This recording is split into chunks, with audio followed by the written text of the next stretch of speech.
Welcome to the Marshall Pruitt Podcast and your Week in IndyCar listener Q&A. It's about 6 p.m. Pacific on a Thursday evening. Mightily late getting this recorded, y'all, so I sincerely apologize. Crazy run here. Can see it's coming to a close sometime soon, though, but in Montreal last week, most of last week, and then 4 days home. And then off to good old Milwaukee, nice and early in the morning. So hopefully this will be a little something to listen to. Say hello to our friend Catherine as well. We'll be sitting in a chair today. So hopefully the nonsense we're about to record here will provide a little bit of escapism or entertainment or something.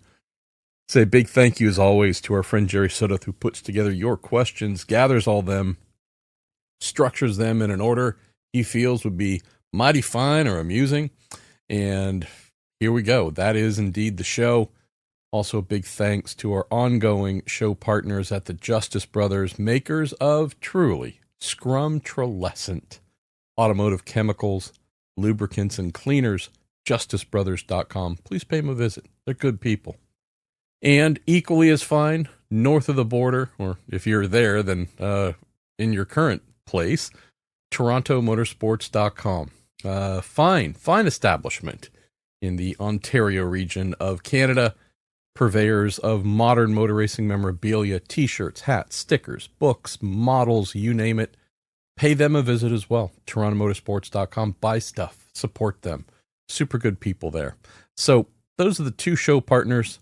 We've said thanks to Jerry. Jerry also put together, as he so often does, some groups. We'll see how many we get through. I still have, I got a whole post-it note of things to do before leaving out the door at 5-something a.m. So I don't know if we're going to get through all of them, but wants to dive into the remnants of the Portland Christian Rasmussen Connor Daly contretemps.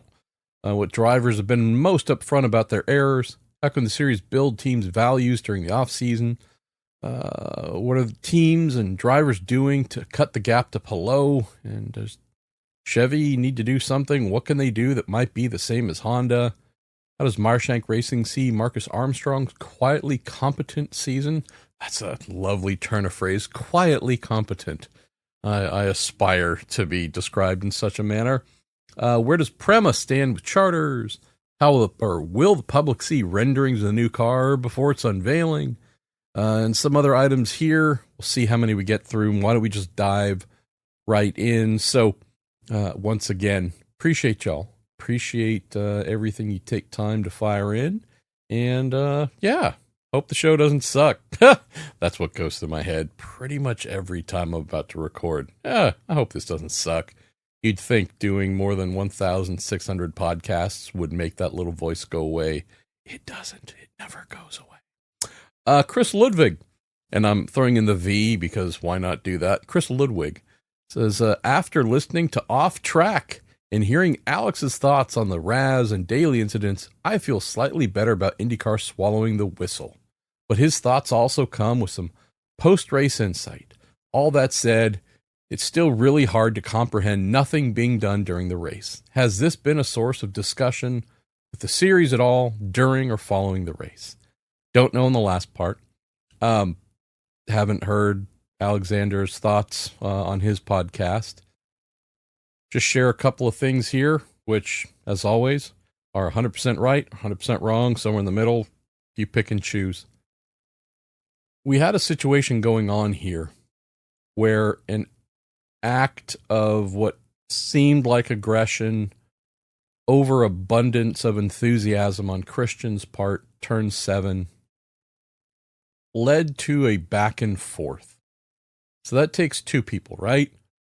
It's that thing where he hit me. Well, you shouldn't have hit him back, but he hit me. He hit me first. Well, I hit him second. And go, okay, this is the kind of thing I just remember as children, schoolyard stuff, where it's like, if you didn't know then, they'll let you know. If somebody acts out in an aggressive way towards you, every instinct in your body might say, get him back. punch him right back. And maybe you're fully in the right to do that. But there does just come a time with a little bit of age, probably through hard learning, where you go, I know I shouldn't. I know that I'll get in trouble if I retaliate. That's what we got into here at Portland between these two. Rasmussen, reputation already as a rookie, reminds me very much of Sage Karam as a rookie. It's a bit of a callback to whatever year that was, 2013, 2014. Immense talent. Also driving really hard, trying to prove a point, trying to show everybody that he belonged, and got into a few too many folks. Pissed off Ed Carpenter like mad, pissed off others. Go back even farther, and Paul Tracy was that guy, right? Lots of talent, wanting to beat everybody, knock down every wall in front of him. Came at others' expenses, though, more often than it should have. Christian, latest kid to do that. Before him, Santino Ferrucci. Even through last year, Santino was still being pretty bullish with his car. That seems to have dialed back a little bit this year.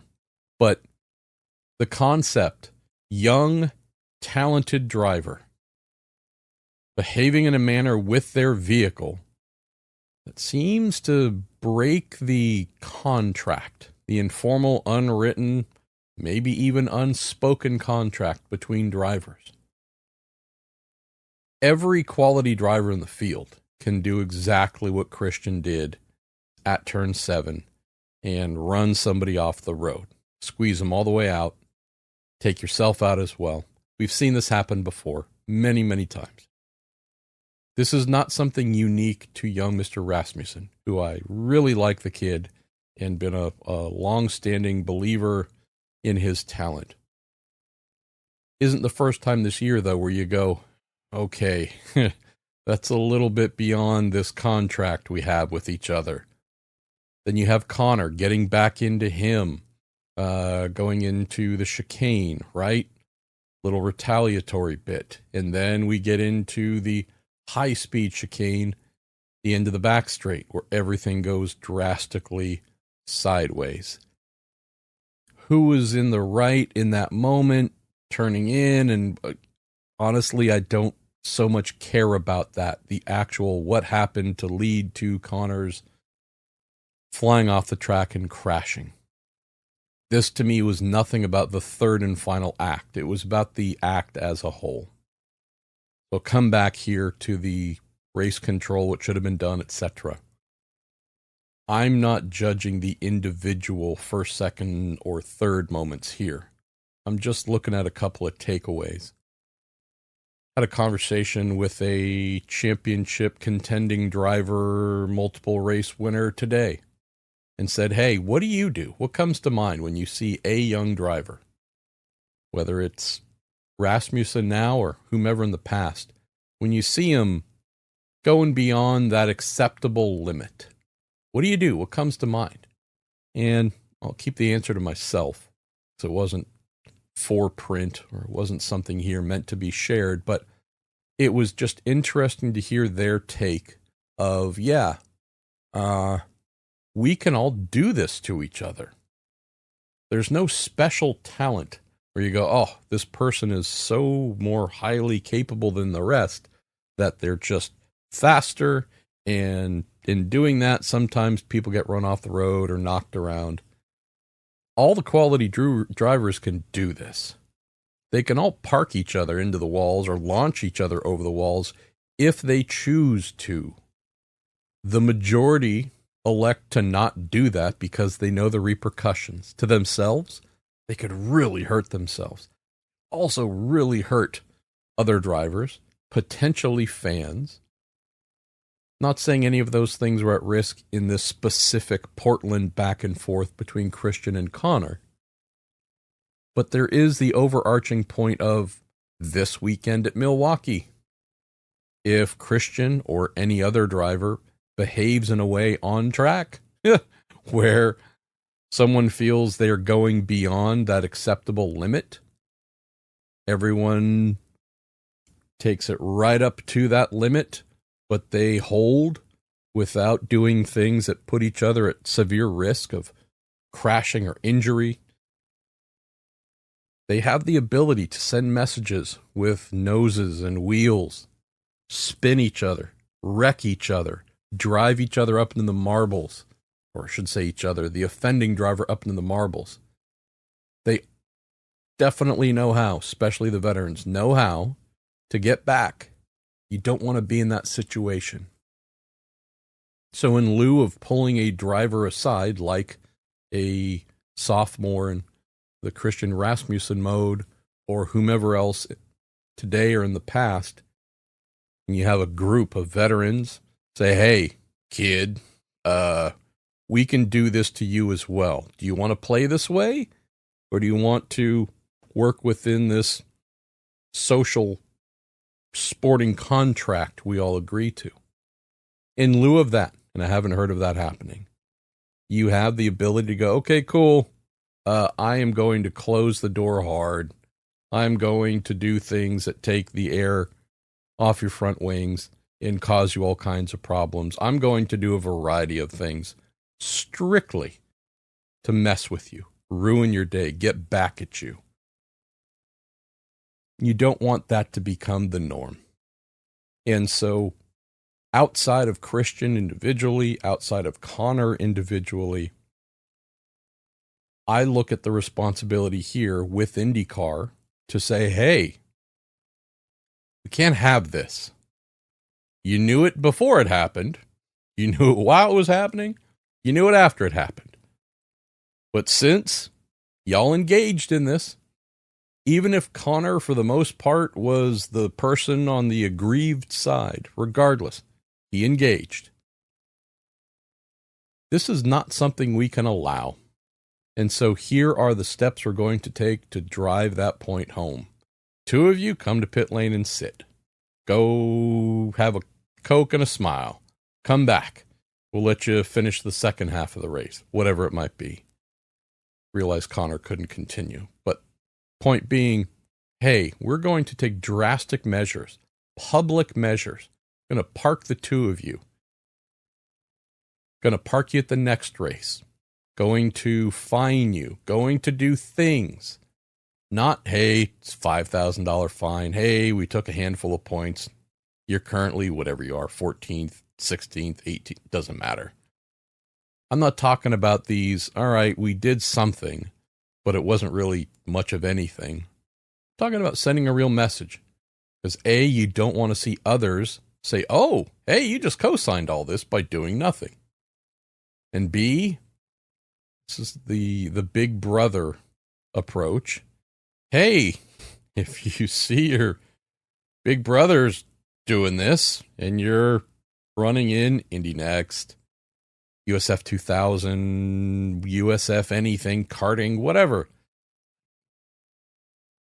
can't take the old Charles Barkley approach of, I'm not a role model. Don't hang that stuff on me. Nah, can't tell you how many young drivers, how many kids watch IndyCar races, want to be future IndyCar stars, see this happening and go, oh, hey, guess what they say in the big leagues? I can run someone off the turn. Nothing's going to happen. I can retaliate and hit them next time we come around. Nothing's going to happen. Hey, we can really get into things. Huge crash. Nothing happens. It's that.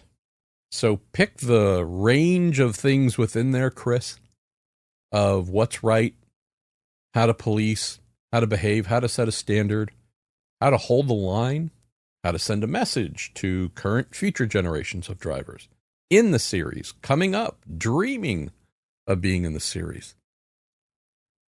If this was one thing, if it was just the Turn 7 incident and nothing more, whatever they choose, cool, got it. This was an ongoing thing. This had 2 folks engaging. There are choices made where you go, I know better, but I'm still going to do this. When you do things you know you shouldn't, and you find out, oh, well, I didn't actually have to worry about that because there's no punishment coming. I don't know if we're seeing the big picture the way that we should. Richard Brown. I've always been entertained by the driver blame game when somebody is knocked out of a race. When the trend is always, it's the other person's fault. I'm curious who, in your experience, has been the most honest. Yep, that was on me. Who is that most honest driver of all time? So, the immediate thing that comes to mind here, Richard, is this.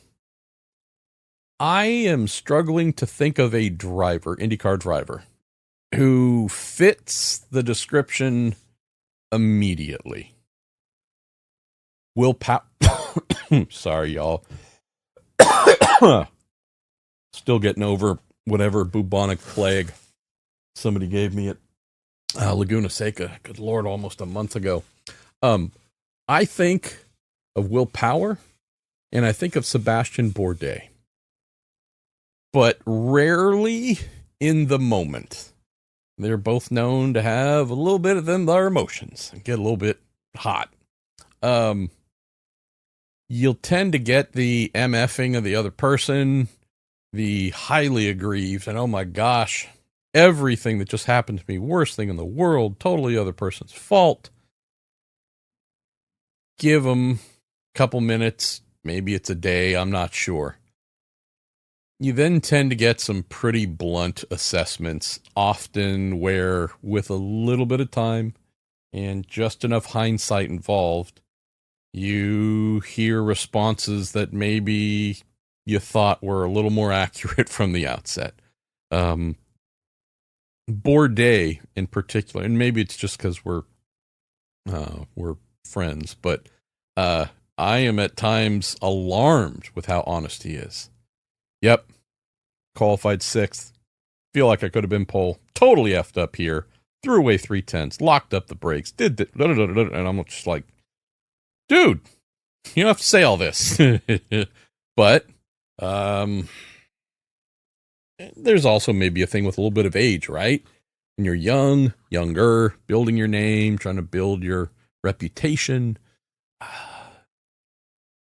I can think of a number of times where Power in particular said he didn't want to provide an answer to whatever the question was about a thing because he felt it might be not self-deprecating, but would be something that lessened his stature among drivers or might give something away, give someone something to exploit if he was fully truthful about whatever thing that might have gone wrong, didn't pan out. With time, maybe it's an age thing where they just say what it is, even if it takes just a little bit to get there. Another one or two that stand out, Colton Herta for sure. Very much like his dad, pretty straightforward. Rarely does he need much time to get there. Say Pato Award as well. He carries that inner disappointment with him in a pretty visible way. I guess if you know him or been around him enough to recognize those things, you can also look at like the qualifying result or the race result and kind of know where his feelings might be, but definitely be like, oh, okay, this is going to be an interesting one, and he's probably going to express some serious displeasure with one Patricio O'Ward. So those are the ones that come to mind. I'm sure there's some others that I'm forgetting about, but yeah. Thanks for the great question here. Lyle James, as I prepare myself for the long off season, got to thinking about how there must be some ways to help teams build commercial value during 6 months of inactivity when they aren't really allowed to test. You think there is a future where the series allows teams some provisions to use their cars during all the off season to bring more value to their partners? Say much like F1 teams getting filming days. I'm thinking of things like creating their own video content, maybe participating in non-racing events. It seems silly that most of the grid complains about being cash-strapped, but aren't allowed to use their assets to improve that situation during the off-season. Like so many of you, Lyle closes with something very kind, saying best to you, your wife, and cats. Thank you, Lyle. Totally agree. This is something that will need pretty swift attention. Costs are not going down that I can think of in any meaningful way anytime soon. You do indeed have these assets, these cars that are pretty cool, but don't get to do a whole lot if they aren't connected directly to the racing itself, right? When you go to an open test, it's tied to racing and competition. You do a private test, same thing for the most part, except for the rare instances of Indy NXT drivers or F2 or similar getting a single day test somewhere. All connected to the team, the championship, and something about the regular full season drivers for the most part.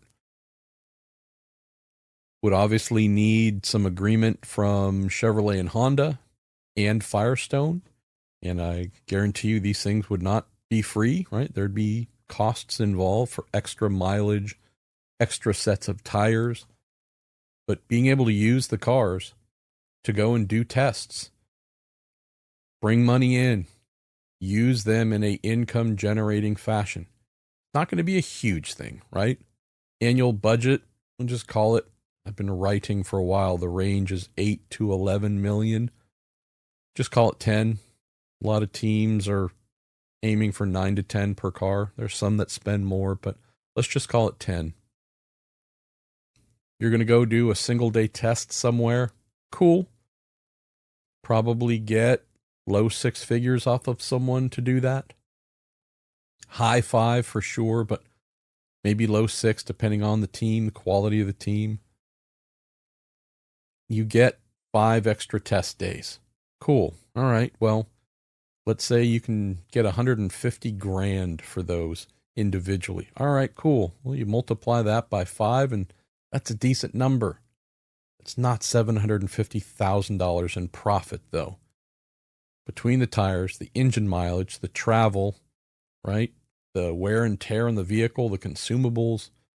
I wouldn't know what the actual take-home profit is, but it's something. It's more than zero, hopefully, but it's not something where a giant amount is going to be earned. That's for sure. But where I do think some real thought could be put into this is, for the longest time, going down to New Zealand, for example, huge thing that happened. We're talking decades and decades ago where it was super common. There's still some series you can go down and race in.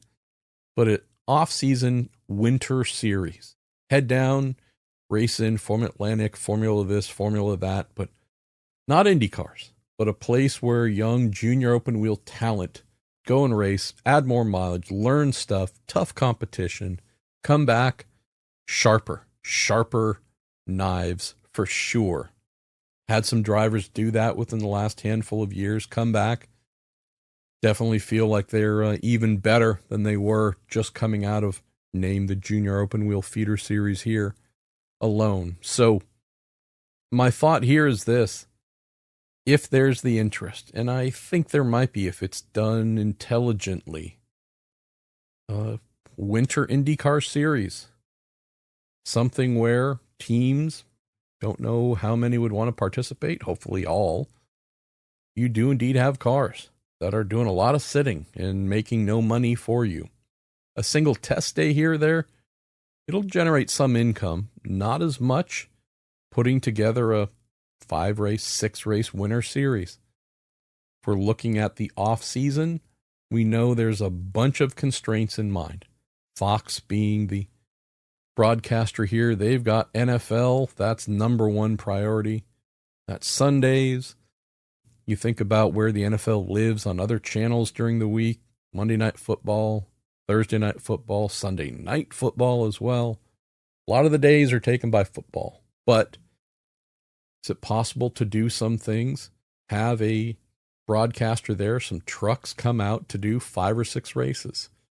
Something where you can charge young drivers, maybe those who are on the fringe, want to be involved, want to come back. Something where you say, okay, Maybe some teams can earn some real money. How many of those races? Not sure. They all road courses? Do you do any ovals? Again, we can kind of debate this, but floated this idea to former IndyCar president Jay Fry, and not during the winter so much, but hey, what about a Saturday? Like, start thinking of Sunday's big race as the A main. What if there was a Saturday B main, right? What if you had more cars trying to qualify than you had positions available on the grid?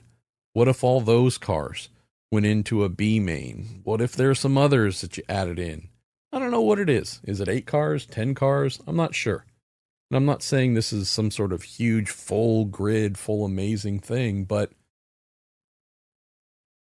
there are a number of drivers in Indy NXT who very unlikely to land an IndyCar. Of course, they could do some sort of Indy 500 deal, but the number drivers with significant sponsors who could be in IndyCar full time if a team were to take them. There's more drivers in a Indy NXT, maybe coming out of Formula 2, where F1's not a possibility, might not be front burner talent.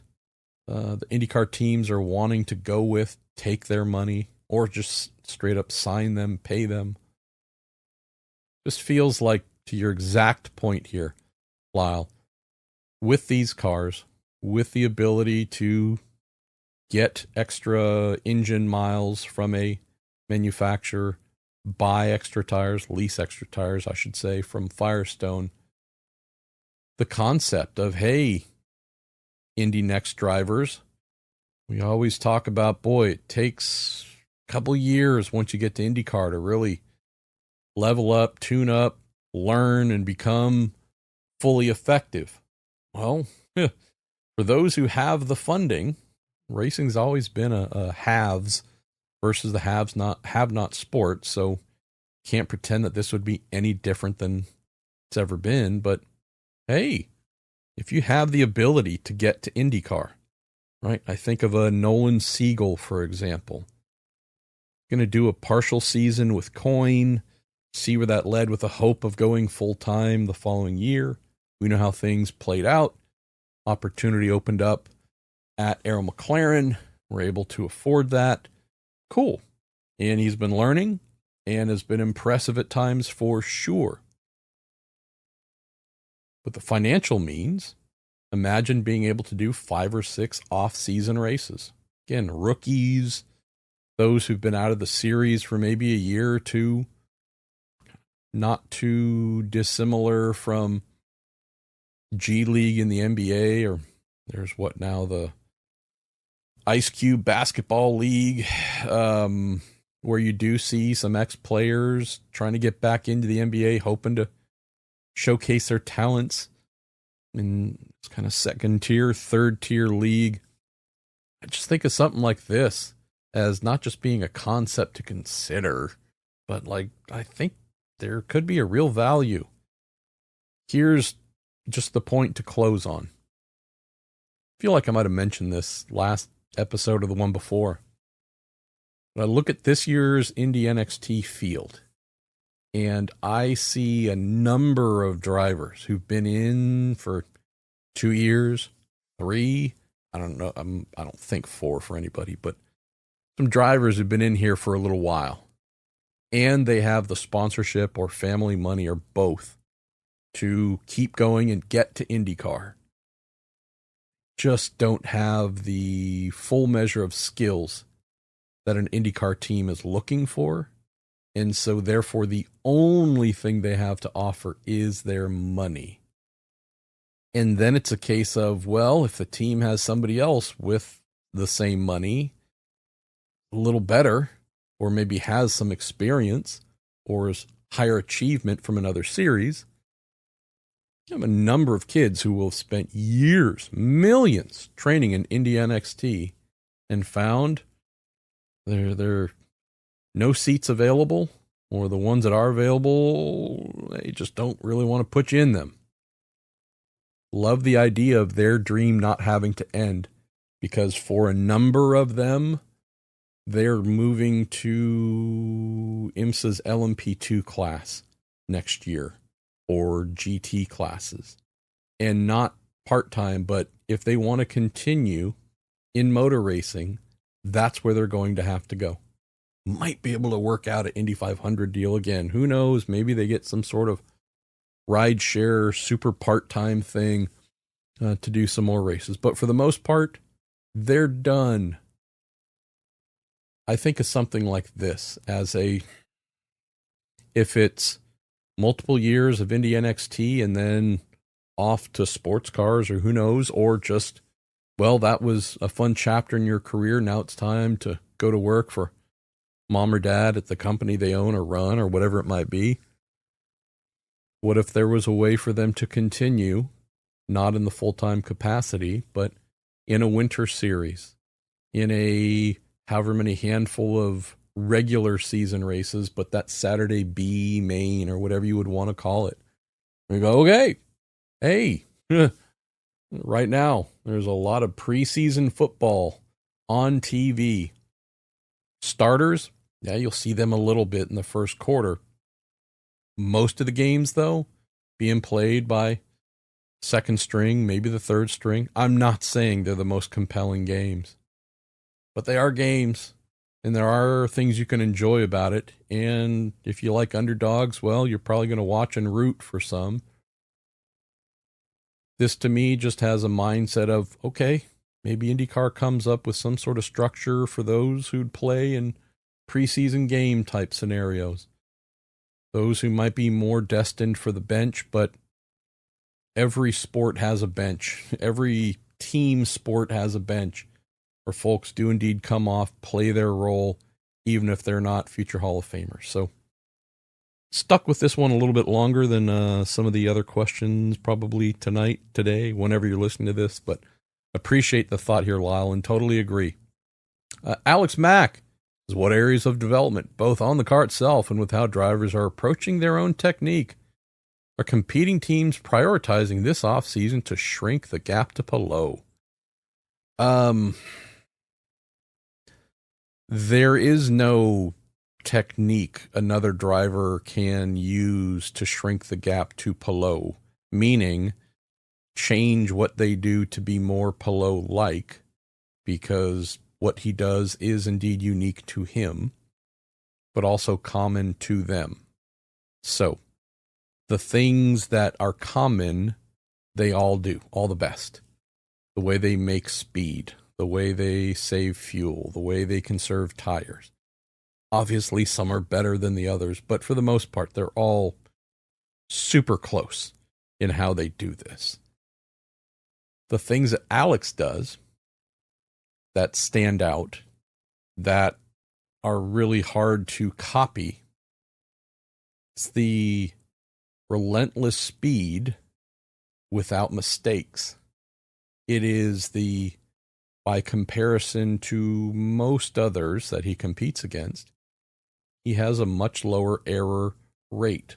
The fluctuation of his speed from lap to lap is super extra tiny. It is something where you go, wow, this guy is flying.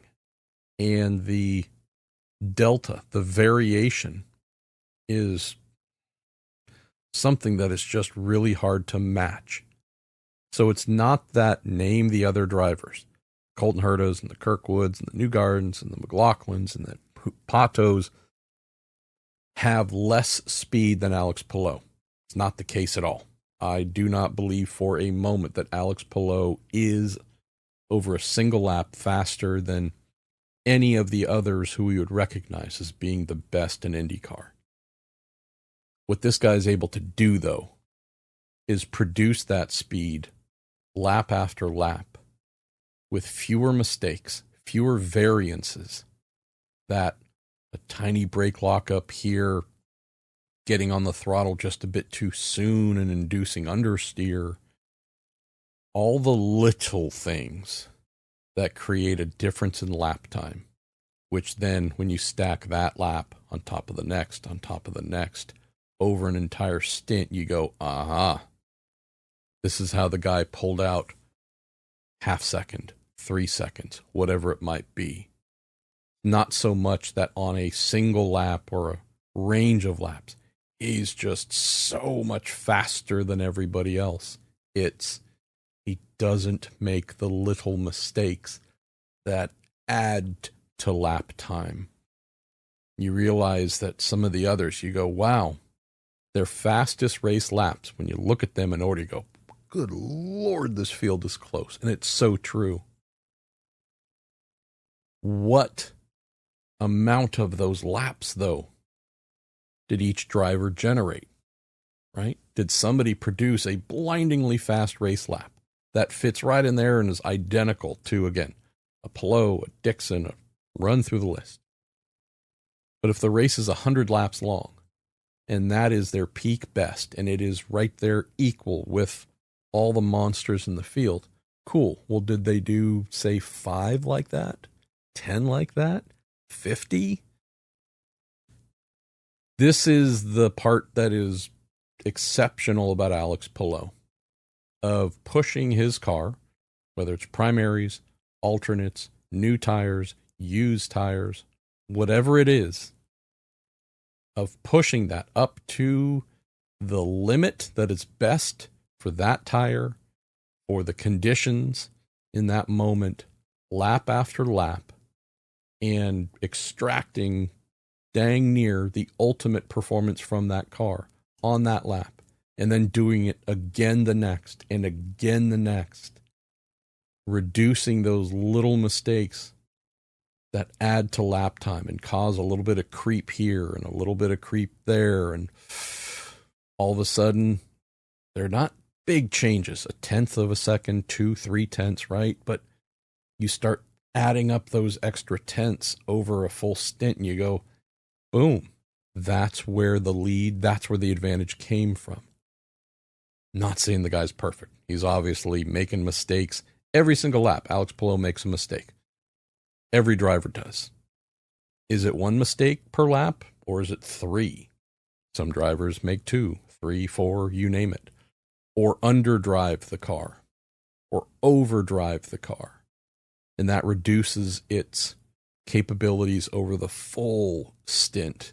So you go, great, whatever the lap numbers might be. Let's say a full stint was 30 minutes. Did you push crazy hard, too hard in the beginning, and you produced rocket fast laps? But 20 minutes into that 30-minute stint, the tires seemingly fell off, and your lap times just went to hell. Did you underdrive the car? Leave time out there that wasn't necessary? Trying to preserve the car so it's best over the full duration of the stint. But you left a little too much, and that indeed caused a gap to swell. This guy's shown the ability. Find that peak, one that is best for the car from the first lap to the last lap of the stint. Not to overdrive it, not to underdrive it, and to make dang near no mistakes. It is just so hard to beat. So, in our minds, when you're trying to be perfect, trying to make no mistakes, it's often when you make mistakes. So in terms of what would folks be trying to learn, there's no, hey, in medium speed corners, Alex Palou does this with the steering wheel. And if I do that, well, boom, I'm going to be just like Alex Palou. Yeah, maybe. You could mimic what he does and try and figure out exactly how he does everything that he does. Let's say you do that. I got the blueprint. Watched in-car footage, whatever it is. I have figured out how to go out and I can perfectly replicate how he drives the car. Cool. Can you do that with perfection? Near perfection, lap after lap? Build out a lead? If he's behind somebody, draw down that lead without wearing out the tires prematurely or burning up too much fuel. So you have to pit early and blow up. Race strategy, like, again, the physical act of driving. I haven't seen anything that Alex does. I've seen a couple things that he does line-wise that are a little bit different, but then I see one or two others do that as well. I'm like, oh, okay. This isn't the common way to do it, but he's not a total unicorn. But for the most part, it is his metronomic precision and the ability to execute at such a high and nearly flawless level.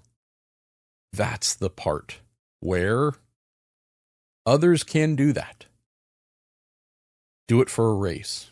Do it for 5 races a season, whatever the number might be, but not pretty much all of them.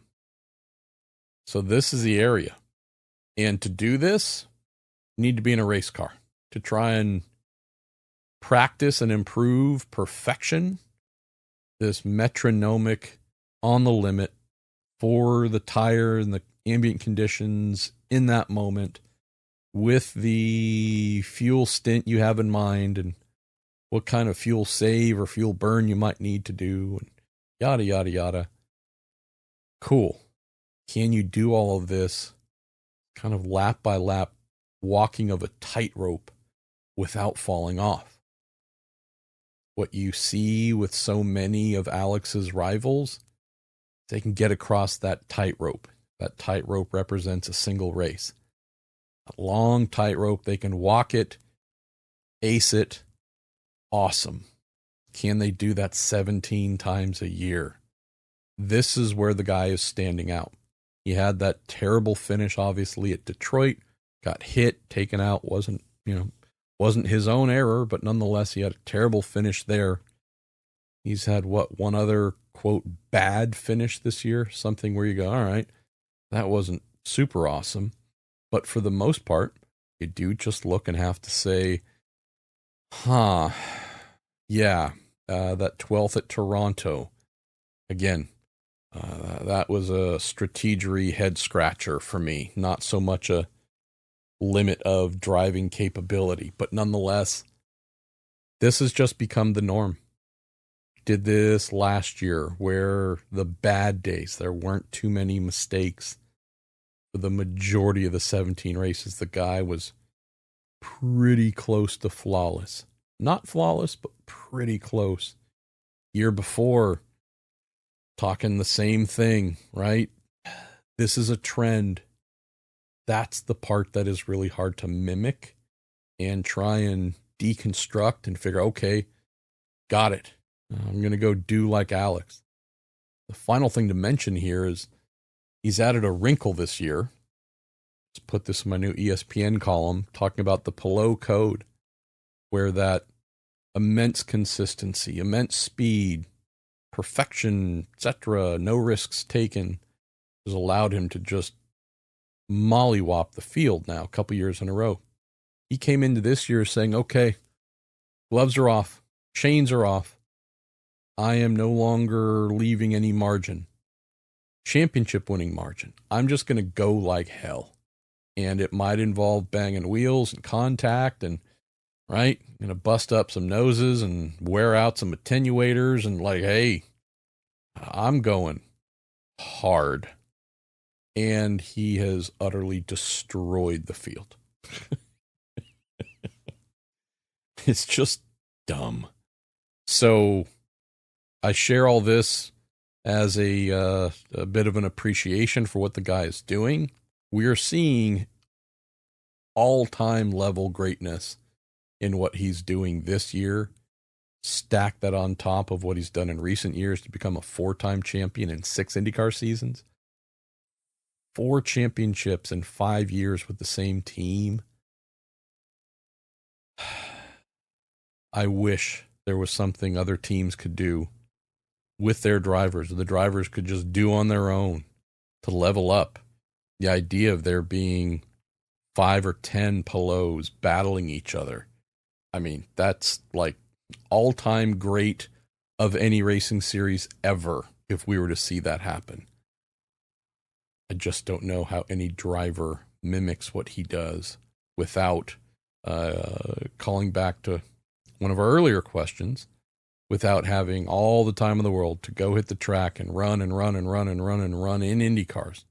Forget anything else. They need to do it in these specific cars to figure out how to be as seemingly lap by lap flawless or near flawless as this guy.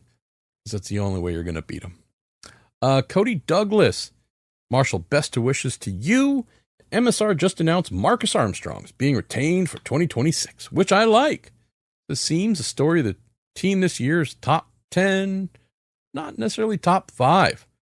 Overall, quietly consistent. Has this season been seen as a success internally? It definitely has. Couple things jump out here, and we'll again apologize. Thought we were going to be rocking through questions a little faster, but decided to visit with some a little longer. So let me try and mash the throttle and get through as many as we can in the last 15 minutes or so. You've nailed the yes, this is awesome. There's a but though. Team has come super far. Felix Rosenqvist for sure. Really had an amazing first, whatever it was, 4 or 5 races of the year. Armstrong doing well, and really month of May, coming out of May, things clicked for him. Consistency. And all of a sudden we're seeing him no longer being number 2 to good old Fro, but sometimes number 1, or whether it's qualifying with a race or just there being effectively no gap or almost no gap between the two. That's huge. Michael Shank, Jim Meyer, Tim Meyer, they've never had a real 1-2 punch with their team. They've got it now. Been an interesting thing with Fro where a little more boom or bust than I would think. Qualifying's been a bit of a curiosity at times, but it's okay. Again, new engineer he's working with, the phenomenally talented Ross Bonnell. Thing that stood out to me, we have the team now, a top 10 team.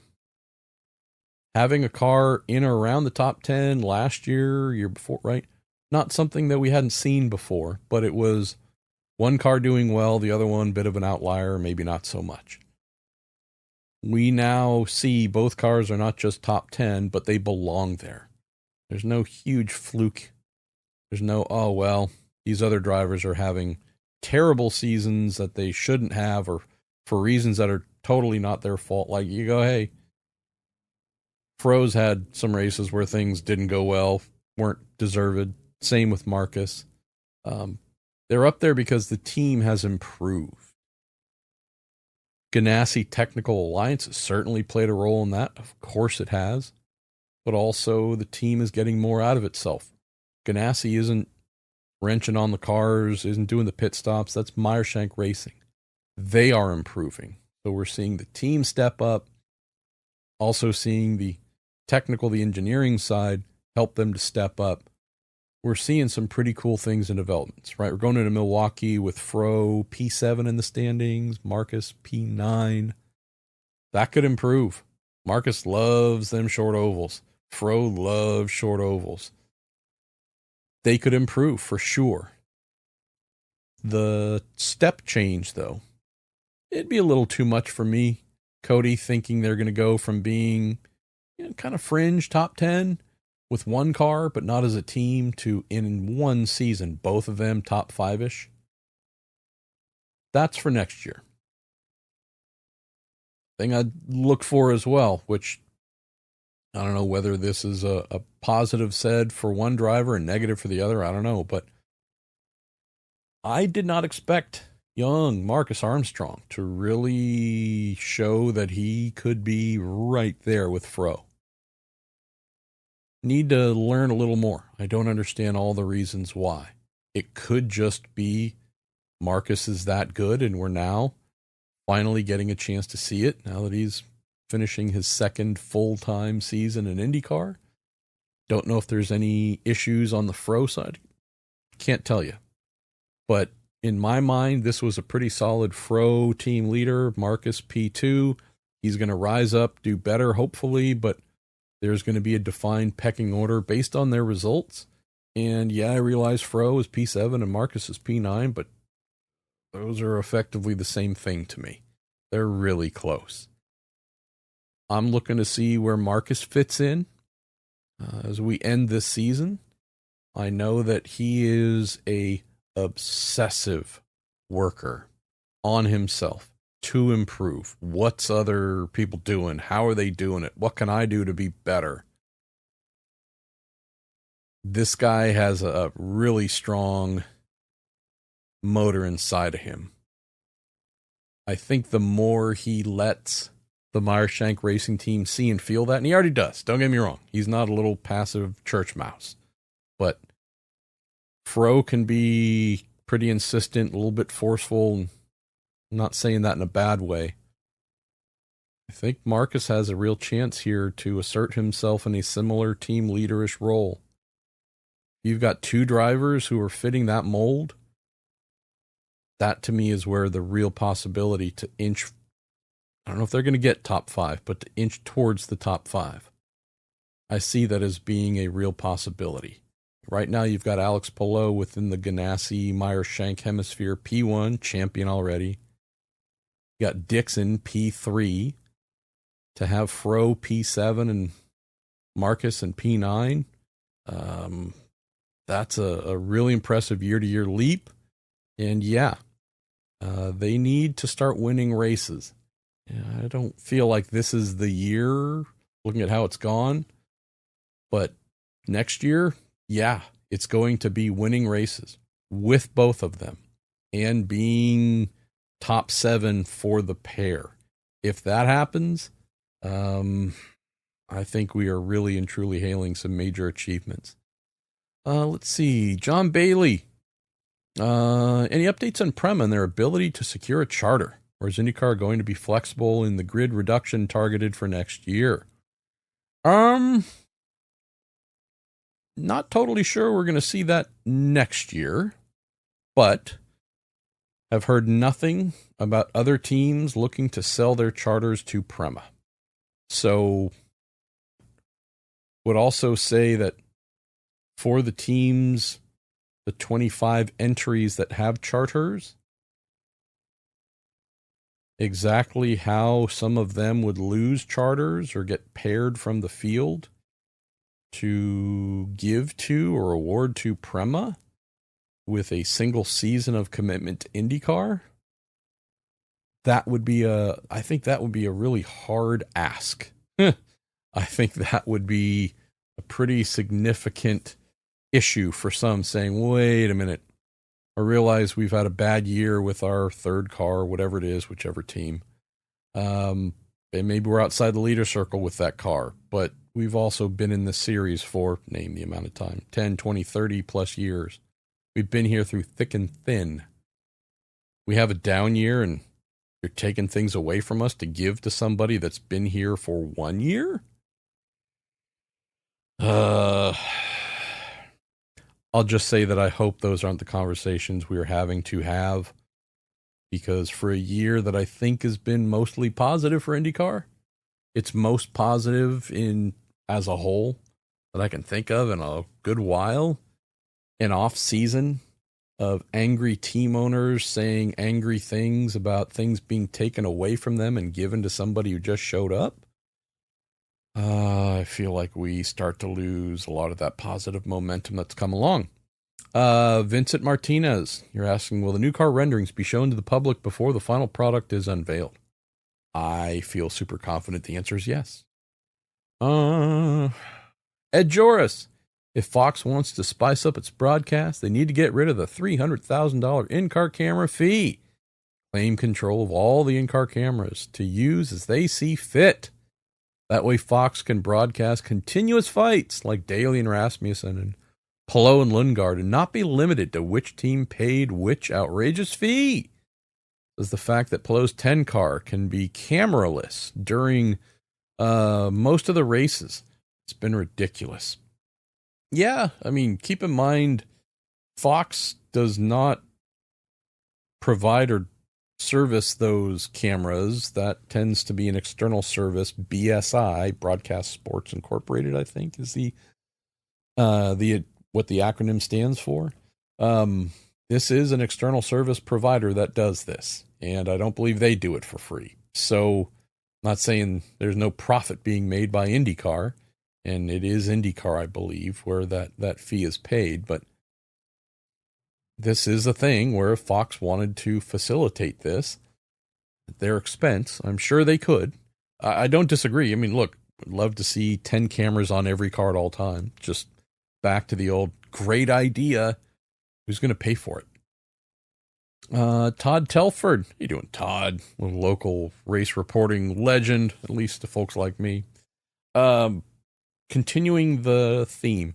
You asked about what Fox could do with a streaming partner. Well, having a half dozen fixed unmanned telephoto cameras at places like the photo hole looking towards the chicane from the end of Portland's backstretch would give fans a reason to watch live. Could trigger a new appetite for fans, a real two-screen experience. You get to be the director on one of them as they switch between alternate viewpoints alongside that primary TV feed. Love the idea, and I feel like some of you are saying in your head, you can do that on the IndyCar app.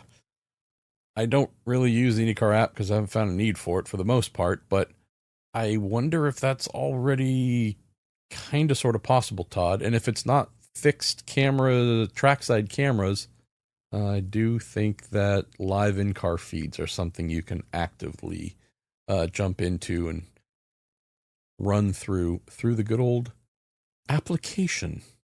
Weird how. App. Let's just, for now on, for one day, just to really be weird and freak your friends out or coworkers. If and when you want to refer to an app, say application, say the whole word, and just observe the person looking back at you like, did they show up drunk again? All right, last couple here before we say farewell. Lynn asking, is this the slowest silly season you ever saw in IndyCar for a while? Oh, I love the phrasing of that, Lynn. Is it due to the lack of free agents in the driver market or the charter system or both? There's no lack of folks who'd like to drive Indy cars, but you have two components here. Charters for sure. With the charters, teams no longer have the ability to run extra drivers.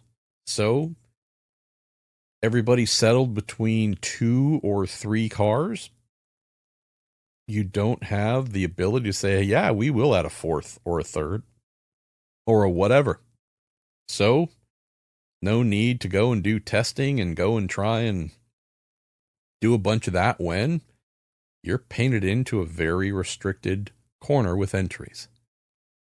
The second part is for 2026, there's just not a lot of prime openings to consider. We get through the 2026 season, though, Andretti Global could have 2 openings, right? Good old Kirk Kirkwood and Marcus Ericsson. Final years of their contracts run through 2026. I feel pretty confident our guy Kirk going to get an offer to extend. I believe there's a rumor that he has. I don't believe that rumor is accurate, that he's extended, but I'm sure if I am Dan Taurus and I'm Andretti Global and I look at good old Kirk Kirkwood, I say, ain't no way I'm letting you go, unless he wants to go, of course, but here's a healthy contract with a nice big annual salary, and we want you to continue to be our leader, one of our leaders for many years to come. I had somebody tell me today they heard they're taking Colton Herta to Formula 2 next year to get his super license. I can't tell you whether that's true or false, but the idea of Herta leaves IndyCar to race F2, that would be, that'd be a wild headline to write. Not saying it's real, not saying it's happening, but I heard that from someone who runs an IndyCar team, and I was like, if I remember to mention it, I'll mention it. Oh, I should also mention, last week at the Monterey reunion, saw Tim Cindric. Hadn't seen Tim since May. Good to see him. Spoke with him briefly. I was putting GoPros in a car, so a little bit preoccupied doing that on pre-grid, so couldn't exactly just stop and have a full free chat. But good to see him. Looked good, sounded good. He has a home in nearby Carmel, so and he tends to come out for the Monterey reunion. So good to see him. Happy to see him, and hopefully get to see him back in the IndyCar paddock sometime soon. Didn't have a chance to catch up for any real time, but yeah, good to see him. Got to spend some time with our guy Takuma Sato driving a zillion horsepower 86 Williams FW11 Honda F1 car. That was phenomenal. And his manager Steve Fusick, spent some good time with Steve. Davey Salters, head of HRC US. He was just over the moon getting to see that car run. Who else? Saw Giuseppe Risi, legend among legends of sports car entrance. Great to see him. And I feel like I'm forgetting a couple of our guy, Jared Hildebrand. Good old Pit Lane Jesus, saw him. Yeah, saw a bunch of mechanic friends, chief mechanic friends. My old Hogan racing kart road roommate, Greg Martin, and on and on and on and on and on. So anyways, little mentions there of meaningless stuff, but good to see Tim for sure. Main thing here, once we get beyond Andretti with 2 seats, which I gotta believe is only going to be 1 seat, that will truly be open or potentially open if they don't hold on to Marcus Ericsson. You then look at Arrow McLaren. Pato signed forever. Lundgaard's contract, I believe, is up at the end of next year, but unless something drastically goes wrong, he's going nowhere. Nolan Siegel's seat, that's the real question mark, right? Keep hearing they're going to try and farm him out to Foyt so they can put Will Power in the third car. Again, been hearing that thing floated for a little while now, and there's that. But anyways, you can look at Andretti Global, Arrow McLaren, Chip Ganassi Racing, right? We don't know how many years Dixie's going to continue, but we know Pelot's there. We know Kiffin Simpson's there, but so there's the question mark. Could there be something there? Don't know what the Meyer Shank contract situation's like with Fro and Armstrong, but there could be something there available at the end of 2026.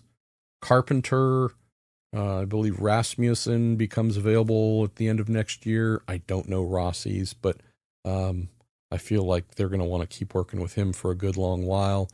What else? I don't know if there's a lot at RLL. Could be, maybe. Penske, I think everybody's signed up for multiple years beyond 26, at least another year, if not multiple. So just a very different case here, Lynn, where you go, hey, who's going to go where? That's a great seat in 2026. And it's like, no disrespect, but there are no, I'm going to go win races and win a championship seats available in the series that we don't know of. I mean, it's the Will Power David Malukas seat, that 12 car with Team Penske. It's the only one where we go, whomever's driving that has a shot at a championship.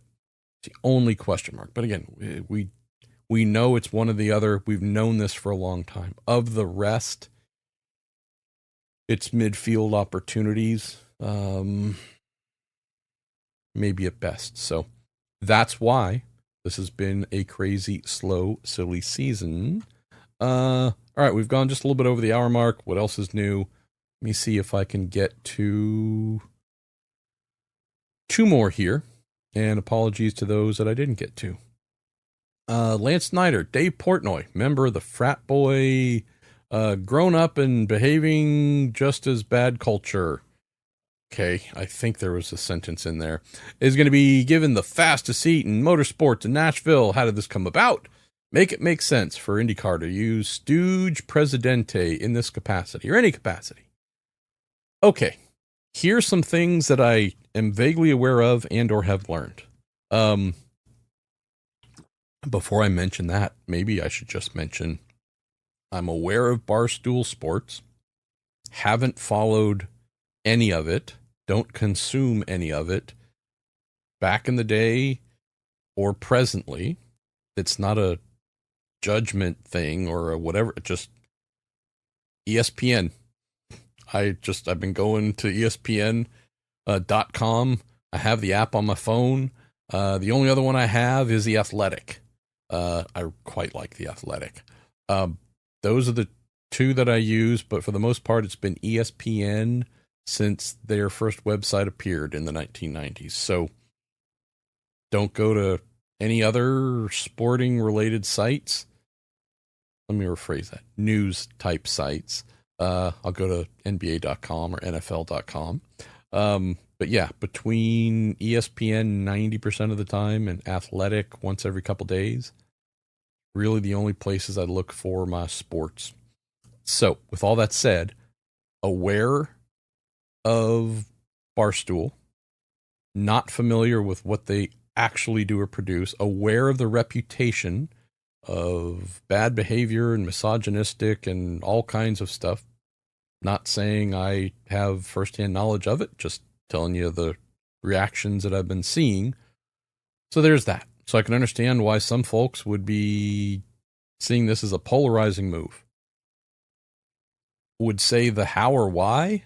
Well, I did read that Barstool and Portnoy are now a new, I don't know if it started yet or if it's coming up, but prominent part of Fox Sports. I think I saw something about a daily sports talk and opinion show coming up.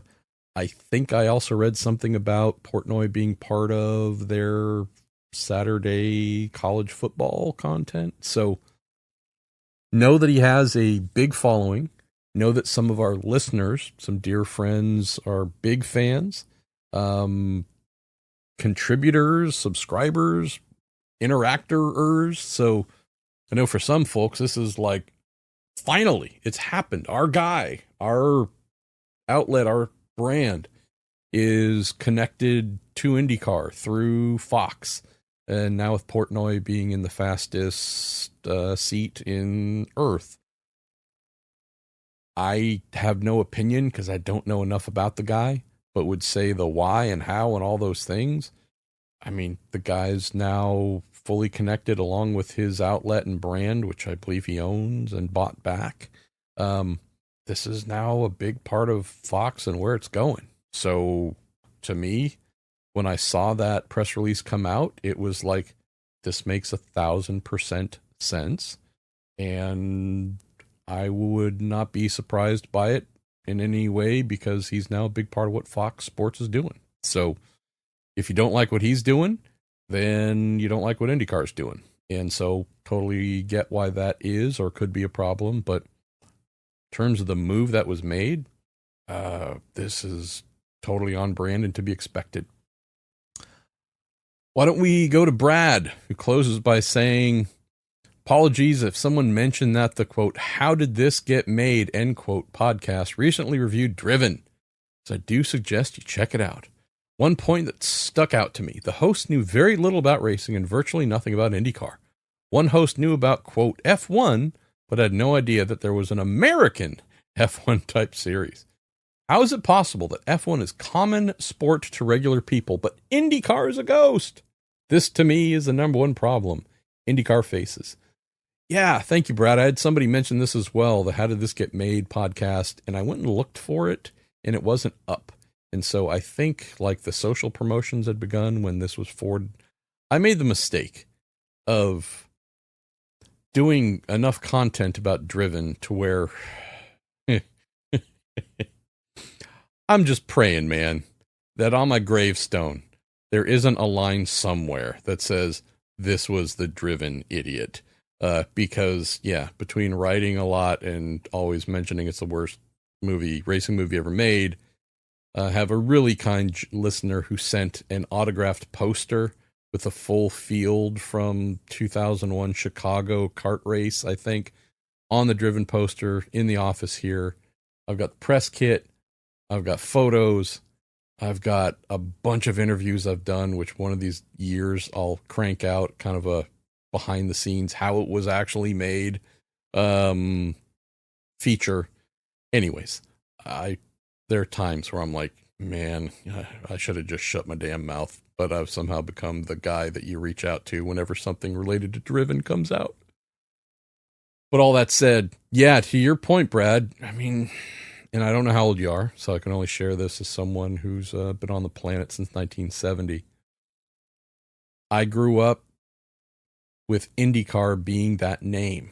When someone spoke about motor racing in the country, almost anywhere in the country, not everywhere, but almost anywhere, someone mentioned racing, say, I love racing, the person would say, IndyCar, Indy 500. That was the automatic response. Not F1, not NASCAR, not IMSA, just IndyCar / Indy 500.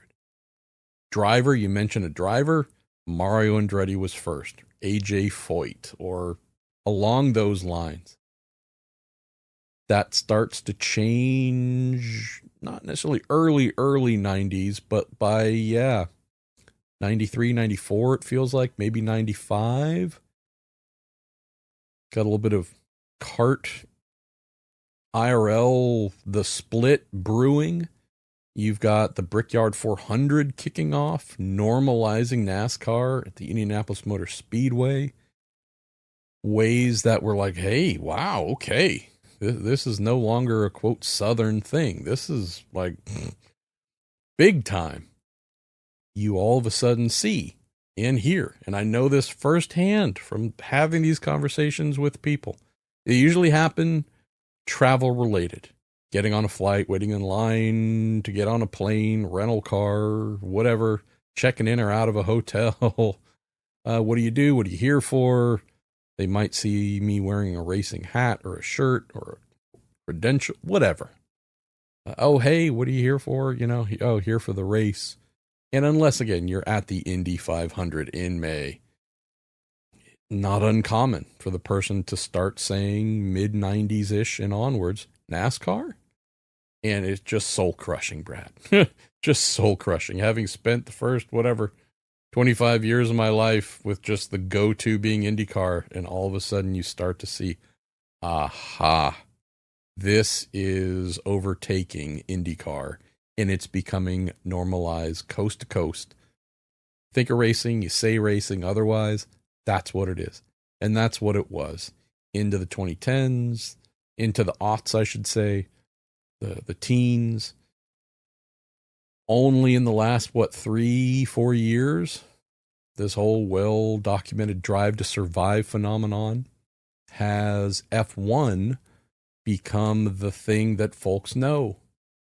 More than IndyCar for sure, but more than NASCAR as well. Still, for a lot of folks, especially if they're a little bit older, NASCAR is going to be their go-to answer. But anyone that's a little bit younger or a little more plugged into pop culture, it's all F1. It is all F1. It is your TikTok feed, your Instagram feed. It is celebrities up and down, music, singers, acts, just right, all draped around F1. And so for those, the host of the podcast, love them. But it's not a surprise that, like, hey, what's that kind of higher profile thing I see popping up on my feeds? That's going to be what they know about. IndyCar, third tier, right? Like really third tier. To the point of not even knowing it exists and thinking that F1 is just kind of a colloquialism for that kind of looking car worldwide. You go, well, actually, yeah, we've had those, but for longer, a lot longer. But anyways, doesn't matter. Really, what folks know, what folks recognize, it's the only thing that matters. So to your point, we just mentioned everything that IndyCar is needing to do, right? What is the thing? What are the things IndyCar can do? Fox can do.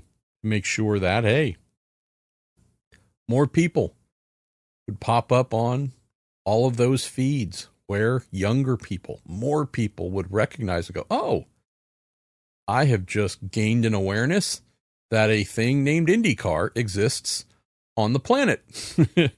And okay, that job's done. I know something exists. Cool. What is it? Is it good? Is it enjoyable? Is it entertaining? What's unique about it? That's the part 2. But the getting folks to know you exist.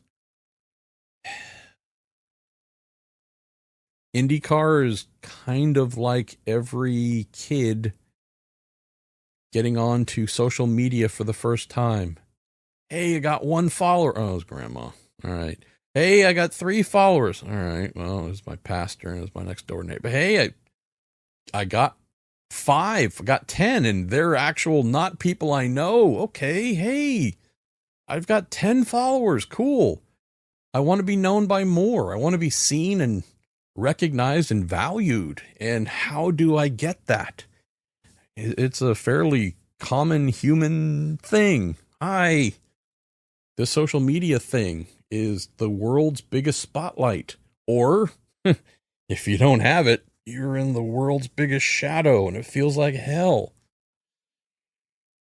Not a surprise to me, Brad, to go, yep. In terms of common knowledge, the average person, no clue IndyCar exists. It's sitting deep in the shadows. Doesn't need to be.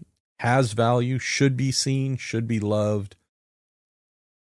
It's on IndyCar, it's on Fox, now that it's a part owner of the series, to figure out, okay, how do we pull it out of the awareness shadows so that maybe once again in my lifetime and the lifetime of others, IndyCar, Indy 500 is the first thing that comes to mind when motor racing is discussed in the good old US of A.